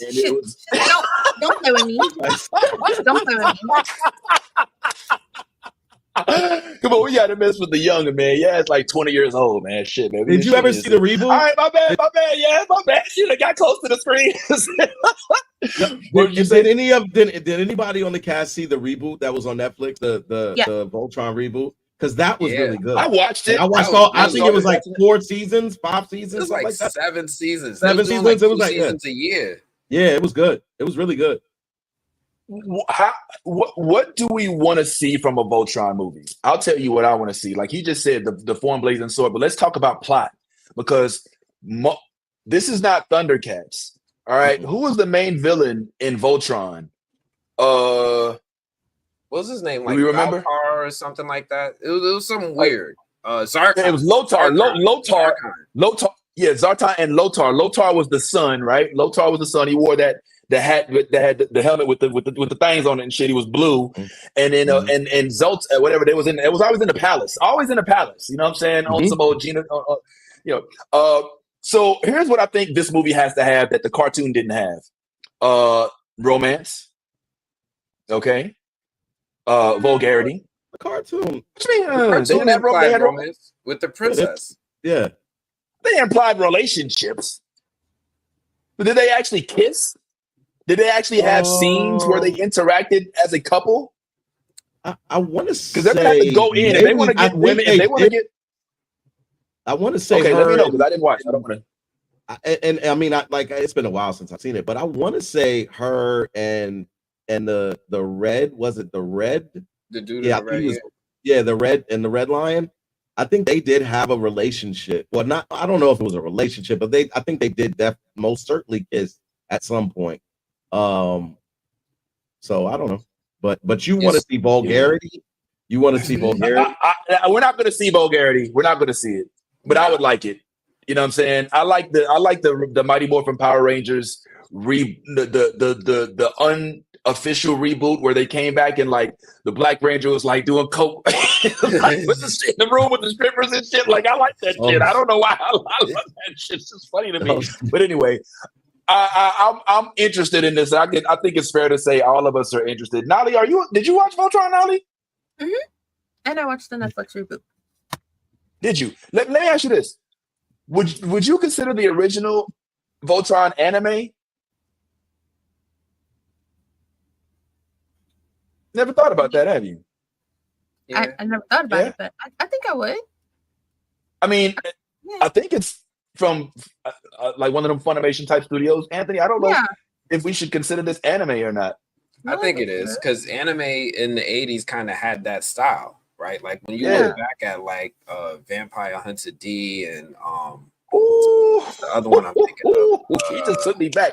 Ninja Scroll. Ninja Scroll was a little bit more stylized to Japanese styles, but like when you look at that cartoon, they still had like the designs. They had like the big eyes. They were just super exaggerated, and I think that they were doing things that embraced the Japanese culture on a low key level. So yeah, I would consider it an anime. We just wasn't really like identifying anime the same way when we were children. True. I actually feel like that Silverhawks, all of those, everything they kind of fell under that anime. Thundercats is like it was is in there too. Yeah, all of them little joints. Well, listen, we're hoping that the Voltron movie, when it comes out, is phenomenal. I mean, shit, for Henry Cavill to be in it, that's a big deal. The question is, what role will he play? I don't know. I'm assuming he's going to play somebody that's in the member of Voltron. He's not going to play like, the villain. You don't think so? I want him to be the villain. Like, he needs to be like Prince Lothar and be like hating and just like giving these Voltrons the business. Like, Superman go against Voltron. That's what I need to see, right? Like, get a team of young people to really play all of the captains of the Lions. That's really what I'm looking for. That's a better idea. Yeah, I would rather see him as a villain than be the hero. I question whether or not they'll go that route, but that would be a better story, so to speak, especially getting him on the cast. I'd love to see who else gets casted in this role, by the way. Lastly, on Voltron, is it a mistake to make this a movie rather than a series? No? Not at this point. No? Not when you no. Because I picture a fleshed out Voltron that gives us background on each lion. I don't see that happening in a 2-hour feature film. Why do we need background on each lion? We need background on the pilots. Like the lions. Well, that's what I mean. I don't mean the lions. I don't mean the actual machines. I mean like the lion and the person that goes. I want to see Pidge and his struggles being the youngest one. Lance, the fat one, you know what I'm saying, or whatever he calls himself. Okay, yeah, well, I guess and more importantly, if you want backstory, go watch the 7 seasons on Netflix, or the 3 or 4 seasons before that. Just go back to my childhood. You got plenty of historical content. That's come on, man. All right, fair enough. Well, then that's in the wraps then. So good luck to you, Henry Cavill.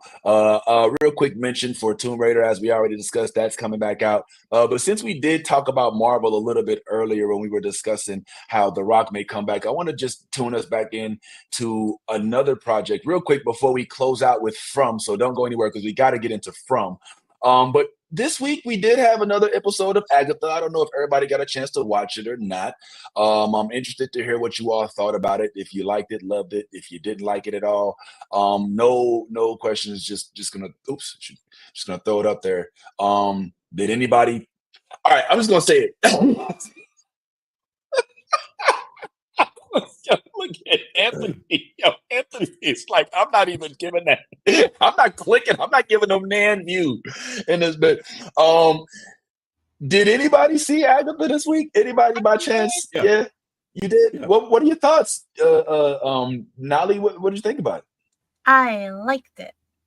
Yeah. Okay. I actually didn't mind this episode. This episode got me thinking. Okay, if they can do this more, I might could watch it. What was it that you liked about it, Nolly? I like the spooky shit because it's spooky. Yes. Give me more spooky shit, Disney. Mm-hmm. I also like because I've been holding it in since the show started because I already knew who Billy was when it started. So I've been holding it in, but I felt like a sense of like justification, like yes, bitch. So you knew. Okay. Wow. Yeah. What? Because So is that who we think it is? It's Wanda's son, isn't it? He's Wiccan. No. Yeah. Oh, that's Wiccan? Yeah, Billy. What? Oh shit. He's in this episode, the outfit that he's wearing is the same outfit he was wearing during Halloween and WandaVision when he was younger.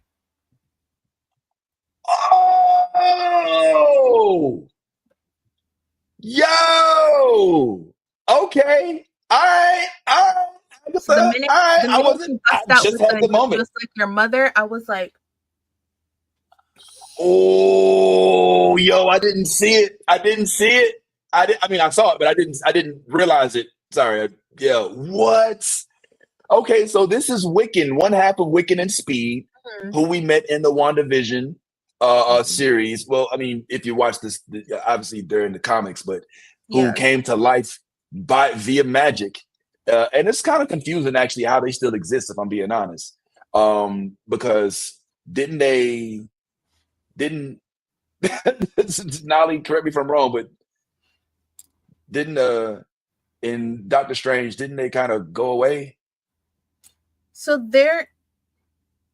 my understanding is the ones that were in WandaVision those were the ones that were a figment of her imagination, but they do exist in the other universes. And I think because we're doing the whole multiverse shit right now, I don't know how he got here. I hope they explain it well, but they are real, just not on Earth 616. So maybe they came from a different Earth version. So are we assuming now that maybe it was not Agatha, but Wanda who put the hex or the, what was it called, the sigil on Wiccan to prevent him from identifying himself? I have a theory, and I don't know if it's right, but I do have a theory. I think he's working with Rio or someone else, and that's other person or Rio put the hex on. Rio, who's Rio? Oh, the girl, the girl. Okay, yeah. Oh, you think they'll work? Yeah. Okay. So real quick, I wish you asked, man, fucking hurricane, man. It's all good. Because we love your ass recaps. But real quick, for those who are wanting to know, and we won't spend forever on this because we want to get on over to front, because I can't wait to start talking about this, because what the fuck. But for Agatha, this episode got me to finally say, okay, it's not, this episode particularly wasn't trash, because like you said, Nali, it got real horror flick, like in the middle of it. It went to like some Exorcist type shit, yo, and it was convincing. And the best part in it for me, frankly, was, all right, spoiler alert. Let me throw the spoiler alert up for those of y'all planning on watching it. I don't think anybody here is going to watch it. I know Anthony, he just completely turned off. It was like, get this shit off my face. So spoiler alert real quick.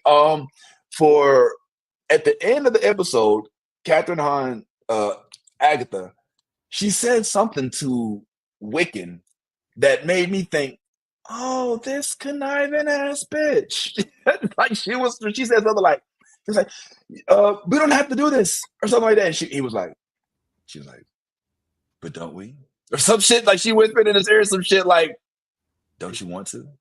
What the hell? Like, he said he's not thirsty for power like she is, and she's like, aren't you, or are you, or like basically, aren't you? So it leads me to believe she does know who he is, though, and that kind of, like, when you say stuff like that, it makes the way she's been like, because the way they've written this storyline and made it seem as though it was her son, until we finally hear Nicholas Scratch through the Ouija board and realize, okay, it's not her son. But then when she made that comment to him, it made me in that moment feel like she knows exactly who he is. You know what I mean? Because to insinuate that thing, but again, the witches all said, they said before, they was like, that's what we are all thirst for. We all thirst for power. Like, we all want power. You know what I'm saying? And so it's still hard to follow for me, but I did that that little bit of now knowing that Wiccan is this is definitely trying to tie, I guess, at some point at the end of the series. I'm almost certain we'll see Wanda again. You know what I mean? Wow. And, yeah, because everything just points in the direction of, we're trying to tie this into WandaVision and make sure we keep that in your head space, that this is an extension of WandaVision. Like, I feel like everything is like pointing in that direction. Like, they keep on, teasing the Wanda. Now you got Wiccan, and now you like, so it all kind of seems like that's pointing to that. And we may finally get Mephisto, for all we know. Like, we've been calling for his name, calling his name, and calling for him to show up. And maybe this in this series is when you finally get him. Like, because one thing about Mephisto is he can reincarnate the dead. He can bring back a soul. So if you believe that those versions of her children who were manifestations of what she created with her power had souls, then it wouldn't be beyond the realm of possibility that a Mephisto could reincarnate or bring one of them to life, because this version is looks to be maybe 8 years older than the versions that she had as children, because those were like, I want to say they were like 8 or 9, maybe. And this kid is a full-on teen. Yeah. Nolly, what's up?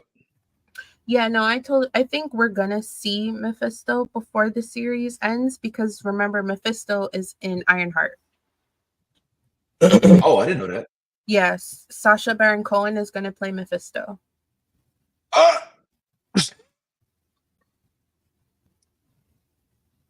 Are we okay with that?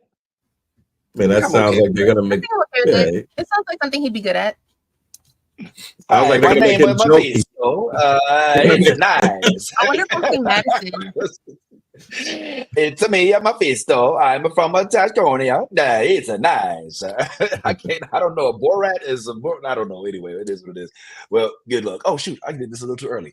All right. Well, hey, that leads us into the next thing. Well, listen, congratulations, Agatha. You kept my attention, and I didn't hate the episode at the end of it. And I think I might actually, if it keeps going in this direction, start liking it. So let's keep that going. It was just too short. Too short? You thought it was? It's too short. It's only 25 minutes. Give me a full 30. You don't raise prices and only give me 25 minutes. In this economy. It's the shrinkflation bullshit. All right, man. Hey, listen, we've been waiting to get to this. I want to talk Penguin with y'all, but I'm not gonna lie. I think that we might just forego the Penguin and go on From. I'll let y'all help me make this decision. Should we talk a little Penguin? That shit. I mean, no. We got too much. From's gonna take too much time. Okay. No. So I got thoughts and feelings. Okay. So can we do a little Penguin, and then can we at least broach? Can we start From, because it's gonna keep happening, and we ain't even talked Vox Machina. Like we're so far behind right now, but definitely want to get into the Penguin show real quick. But man, Anthony, you're telling us that From is a cult classic that we like. I mean, before we even talk about it, we'll talk a little Penguin, but before we even get there, just kind of like give us an idea, like folks, why they should or should not be watching From. I honestly think From is in the top 5 television shows this year, if not top 3. If not for Penguin really coming through and giving it some serious competition, there would be no competition. From is in a league on its own.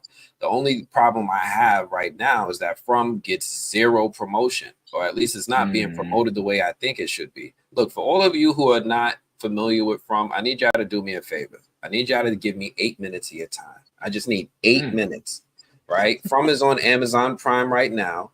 Go to season 1, episode 1.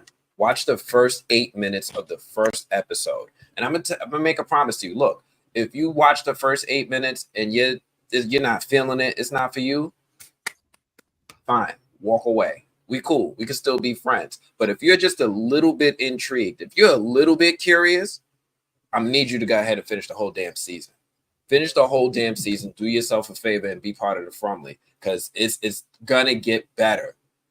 But you only need 8 minutes to really decide if it's going to be something for you or for not. But I honestly think that it is hands down one of the best television shows out right now.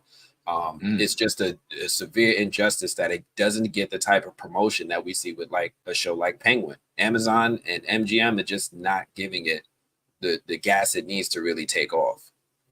How would you describe From as a genre? Horror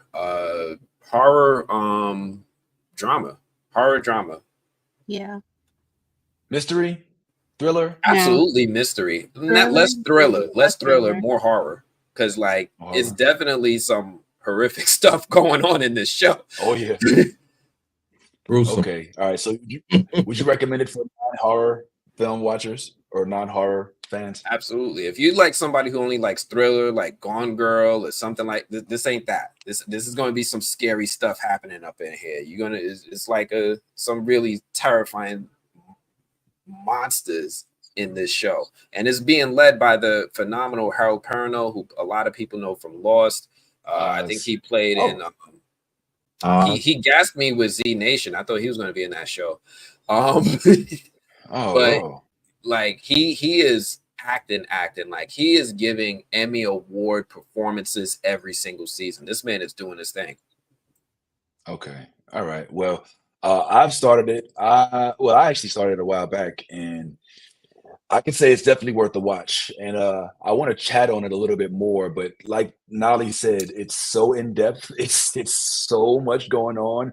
Like to try to cram it in a quick 5-minute session is going to be very difficult. So if we have some time, maybe we'll recap, but more than likely we'll dedicate a lot more time into the show, since we won't be talking Joker or anything next week moving forward. But for now, at the bare minimum, man, let's go ahead. And if you can recall, which one of the things I hate the most, frankly, about Penguin, which I love, is when it comes on Sunday and we watch and we talk about it on Saturday. Maybe there's something we can do about that. I don't know. But this week's episode was revealing, should I say the least.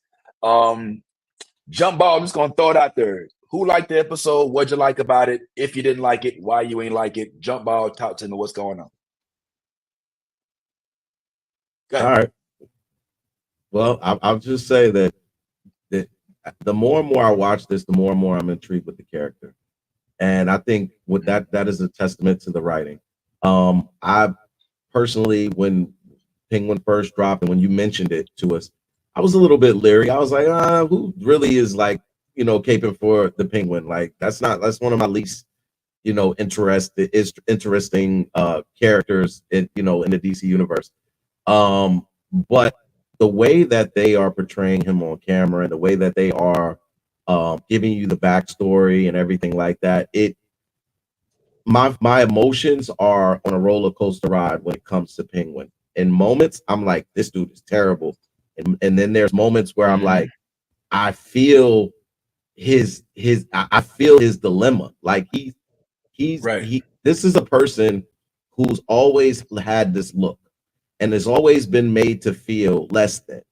And like there's a moment in this episode, which I won't go too deep into it just in case people still haven't seen it, but there's a moment in this episode.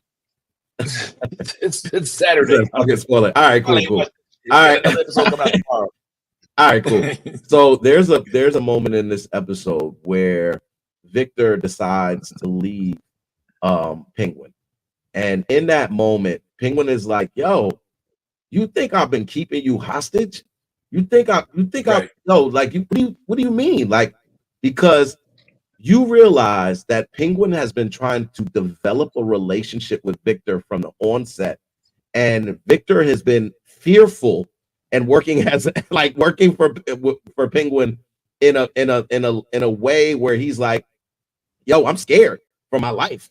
And I got to do whatever this guy says or he'll kill me. And rightfully so, because that's what Penguin told him in the initial.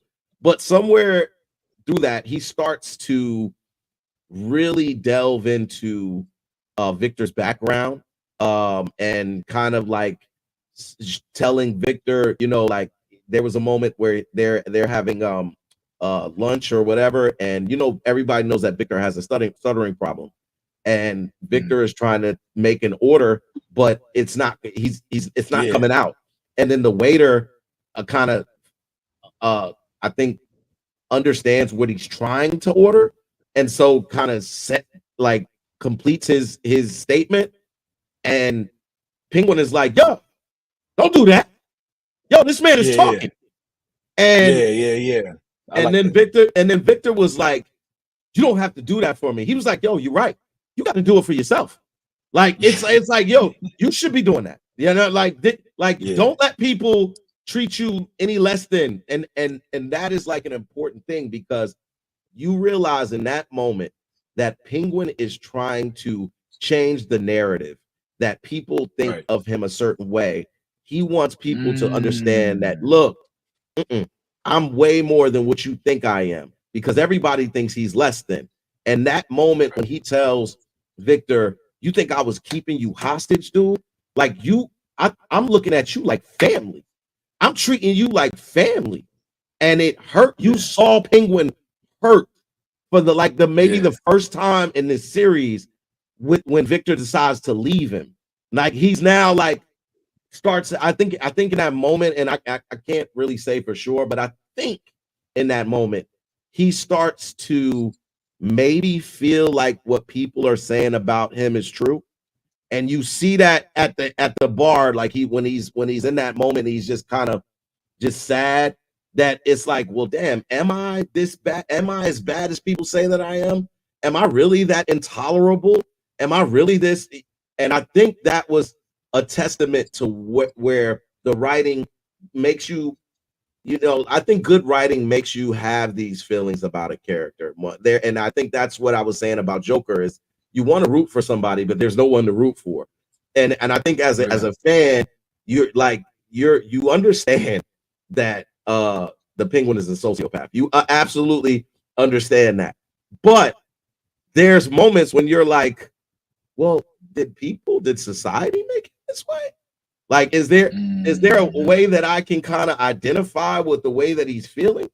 And this is why I love this show so much. There are so many characters that you get these layers from, and they like Sophia, another one. Just like every time I see her on screen, she's phenomenal. I can't get enough of her. Like I really cannot get enough of Sophia Falcone. And the more and more I'm watching the show, each and every episode, I'm liking more and more about it. And that is what I call great writing, great storytelling. And this is why the Penguin is probably going to win a lot of awards. Yeah, I mean, outside of the makeup and the character just being depicted so masterfully by somebody who doesn't look or sound at all like him is automatically going to put it up for some awards. But I'm going to tell you what I like the most about this show, bro. I love the Dexter appeal of this show. And by that, I mean the fact that you root for the bad guy, not somebody who's bad trying to be good, but somebody who's bad trying to be the best at being bad. And I love it. They're giving us his character arc. We know his mom. We know about his troubles with his foot. We know about him, but even though he got a foot, he got a fucked up face, still got a fine ass girlfriend. Let me just say that real quick. I don't know if that's his main chick or if he's on the payroll, but handle your business, homeboy. And I love the fact that he's not on some journey to be benevolent, that he has no intention to be some do-good Penguin Oswald Cobblepot's for mayor. No, he's like, no, man, I want to run this shit. And you can see him clearly like using his conniving ways to manipulate himself to the top. We all know how the story ends. We know who the Penguin ends up being. You know what I'm saying? But to see like him go from, like you said, having hurt feelings to being like, yo, fuck Sophia. We gotta get the fuck out of here. Leave her. Leave her. Look, more importantly, right after he tells her, I'm gonna do whatever I can do to make you trust me more. And then he leaves her. Literally. Leave her. I think we may have the sound on that, but we'll let it ride. But yeah, man, I love the fact that they're leaning into the villainry. It was so important to me that they showed that one scene. It stays stuck in the graphic nature of when Penguin stabbed that dude because he had to, because Vic wasn't able to, to deliver, and he was like, "Oh fuck, well, my bad, bro. I'm sorry, I gotta kill you." You know what I'm saying? I love that shit. That shit's dark. You know what I'm saying? Like, I need that in my life.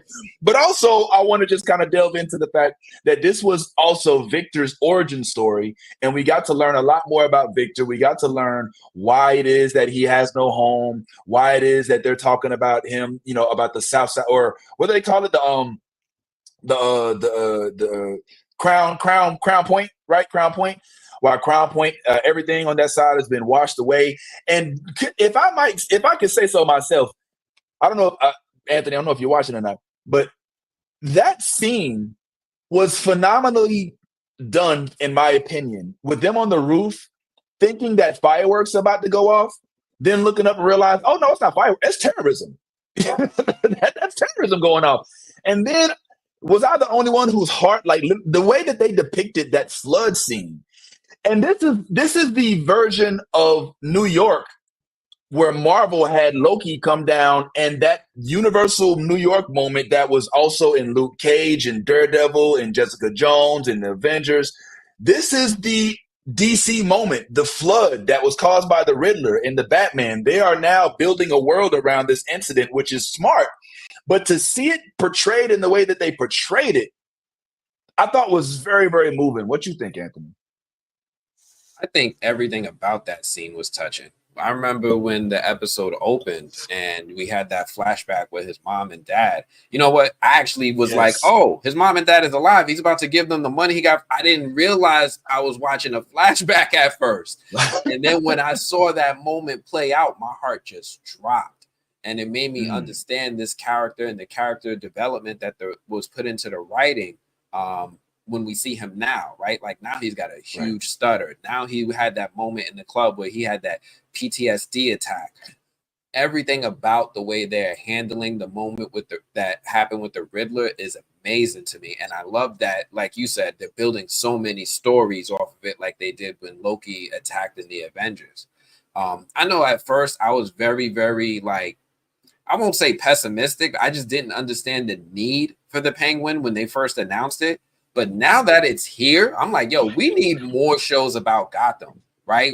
I don't even need Batman to show up. Like, if he shows up and punches Batman in the face, I'm probably going to hate Batman a little bit.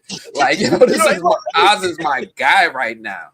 And everything he's doing with this character is just phenomenal. Like, Oz is the main character, but this is his story. Right. Well, yeah. God damn it, Yazzie. I keep wanting to go to Yaz, and Yaz is just, I know. Well, she's in the chat, though. She's in the chat.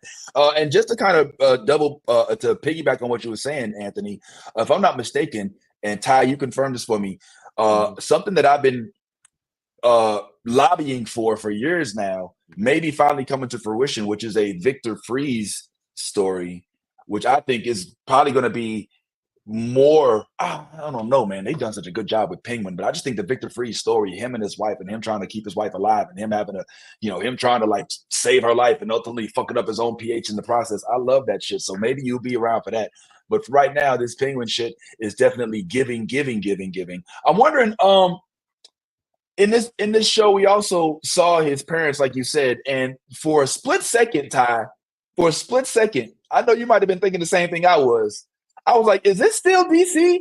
Because that looks a lot like Miles Morales' family. If I didn't know any better, the family was like Afro-Latino father with the Latina mother. The only difference was that the pops wasn't talking like Fastos.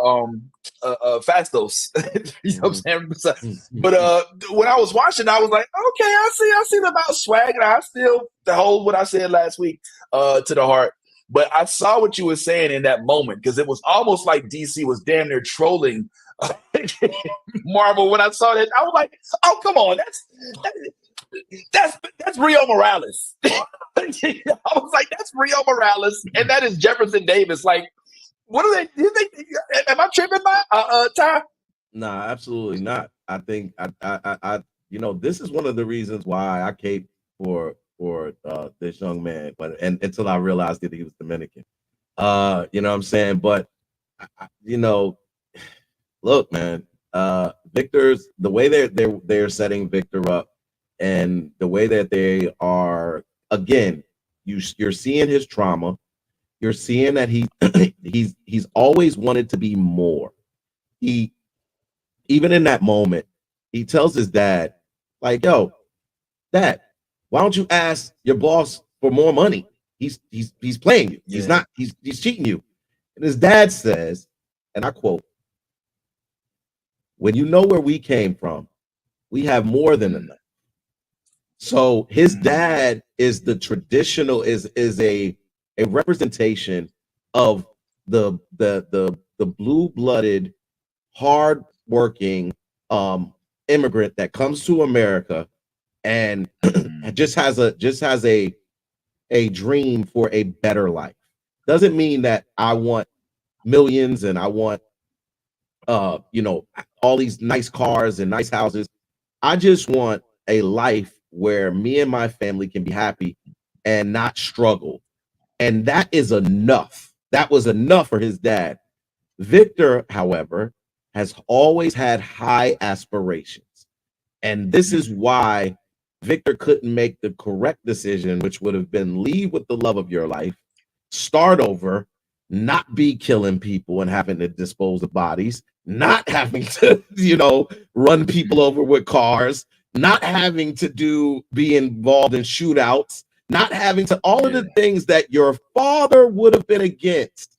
But then you have Oswald Cobblepot, who just tells you, look, man, you deserve to have everything. Yeah. Like, don't let nobody tell you should just settle. You deserve it, brother. You deserve it. Your father would be proud of you. And then you see that internal battle that Victor is having, where Victor is like, do I believe this guy who I know is a killer, who I know, but also who I know stands up for me at every opportunity that he gets, and now I don't have a father. Is this my new father figure? Is this the one that I should listen to because he has my best interest, because he sounds like he does? Man, Victor is playing a dangerous game with a sociopath and a psychopath, who at any moment can go from this to this, and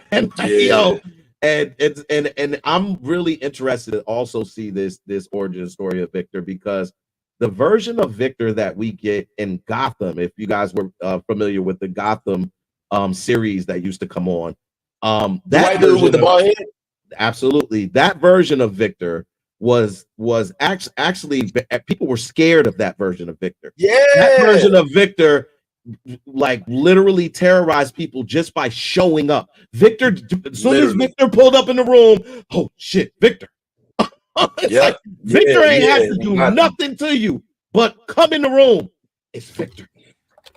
And he was like Omar from The Wire. Yeah. Oh shit, it's Omar. It's Debo. Everybody put your chains up. Yeah. When he leaves, I'll be talking again. What I'm saying? Yeah. But that is what we're leading to watch this dude go from a humble young man to this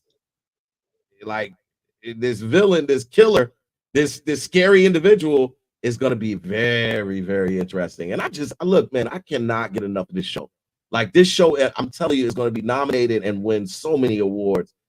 If it hasn't, I think it's already started that process. I think they're already winning awards, and they just came out. Like, you know what I'm saying? So, like, if they continue this, Matt Reeves is the real person that should be applauded for DC, because he's the one who's keeping DC afloat and actually making DC relevant. If I'm being honest, it's all Matt Reeves. Matt Reeves. If you watch the Caped Crusader, which is the animated version of Batman that is on Prime TV, that shit is good. And that's a Matt Reeves animated series. If you think about the Penguin and what he's doing with the Penguin, this is great.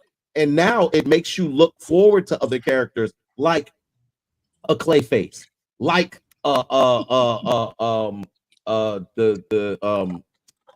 what's his name?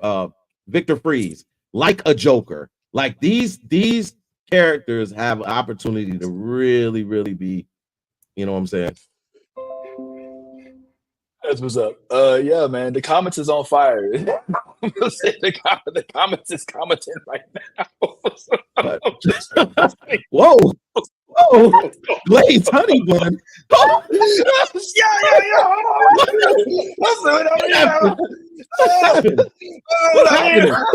What's going on right now? What you ain't gonna do is give any breathing room to it. Oh man, it didn't happen. Oh my gosh. We ain't gonna talk about it. We ain't gonna talk about it. No. Y'all already knew you, bro. I thought we knew you, bro. No, I just want to give a thank you to Kayla's bestie for giving me that $5 Cash App. Thank you. I appreciate you for the $5. For those of you who don't know, Cash App, $ the movie blog. Thank you. I appreciate you. And I want to put it on the screen so hard, but I ain't gonna do it. Oh man, I needed that. I think we should end with that, man. That's yo. Oh, man. We ain't talking about YouTube.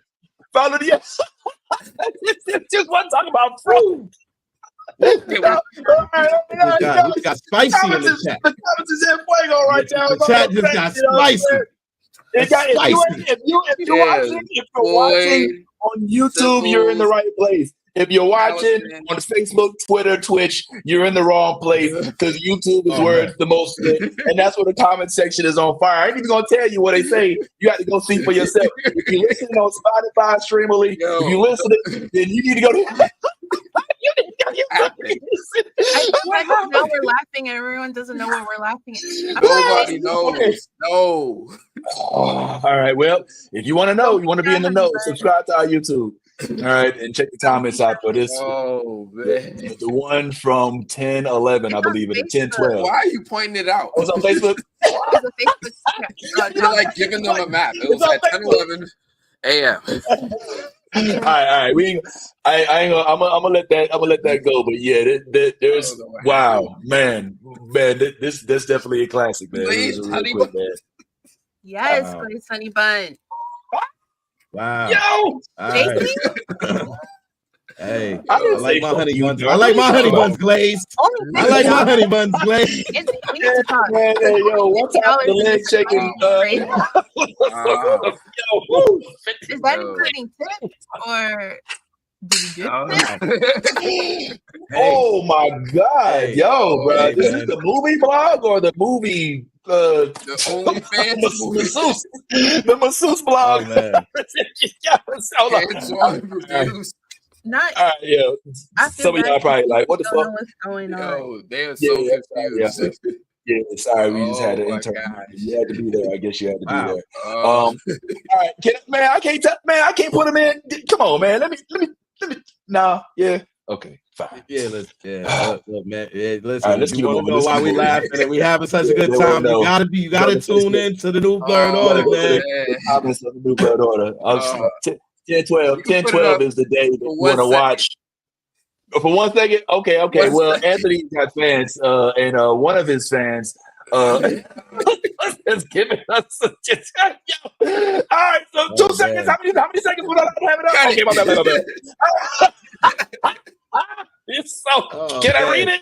Oh my gosh, my Cash App is $ the movie blog. That's how you show support people.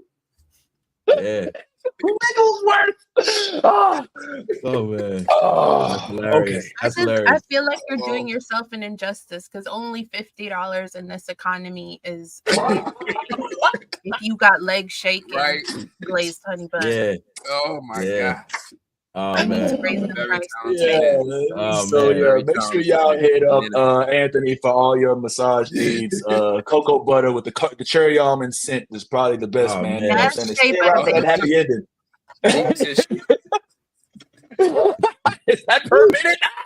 Oh my God. Yo, Anthony, how much you charge? Yo, what's going on, man? We need a group massage, Brad. I'm trying to get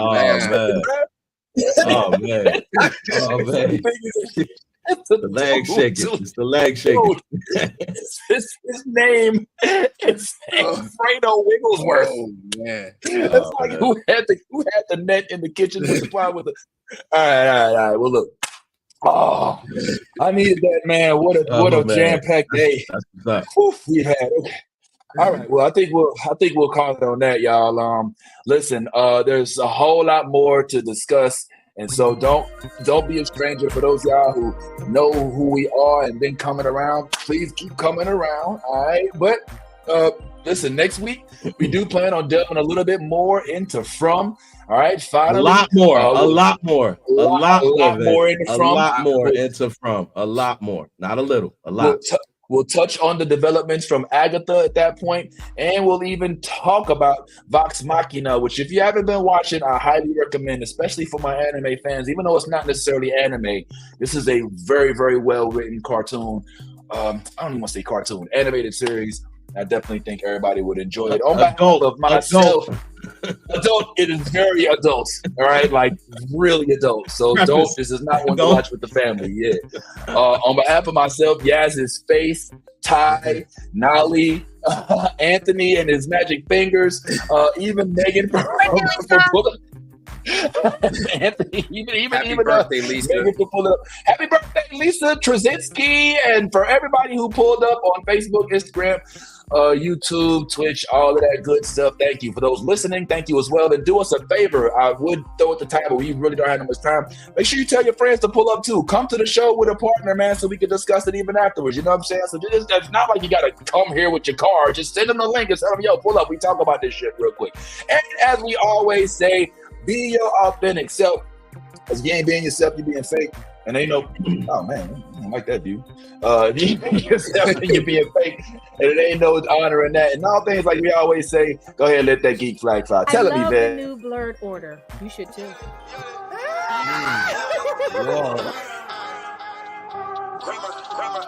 Let me get all this 10p Wayne. All the niggas rapping about the same old thing. I've been coming through with the same old gang. Ain't shit changed except 9 got a name. Got it out the mud, but we got no stains. Cold ass lizard with a gold ass chain.